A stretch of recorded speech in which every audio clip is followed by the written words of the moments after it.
சரி, இப்ப நம்ம வேற ஒரு ஏரியாவுக்கு ஒண்ணு வருவோம். எதிர்காலம் வரும், என் கடமை வரும், இந்த கூட்டத்தின் ஆட்டத்தை ஒழிப்பேன்.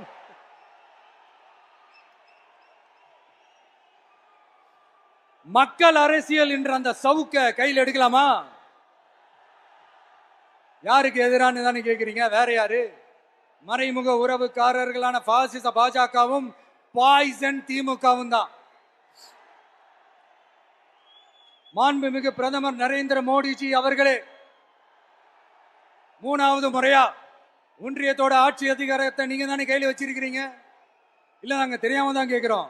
நீங்க ஆட்சிக்கு வந்தது ஒட்டுமொத்த மக்களுக்கும் நல்லது செய்யவா, இல்ல நம்மளோட இந்த இஸ்லாமிய நண்பர்களுக்கும் இஸ்லாமிய தோழர்களுக்கும் எதிராக சதி செய்யவா? மக்களுக்கு உங்ககிட்ட கேட்கறதுக்குன்னு ஏராளமான கேள்விகள் இருக்குது.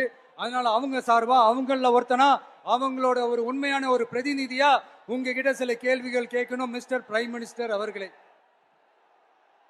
நம்ம தமிழ்நாட்டு மீனவர்கள் கிட்டத்தட்ட ஒரு 800 பேருக்கு மேல இலங்கை கடற்படையால தாக்கி அழிக்கப்பட்டிருக்கிறாங்க.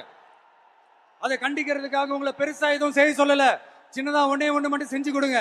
இனிமேலாச்சும் எங்களுடைய மீனவர்கள் பாதுகாப்பா இருக்கிறதுக்காக இந்த கச்சத்தீவை இலங்கை கிட்ட இருந்து மீட்டு கொடுத்துருங்க. அது போதும்.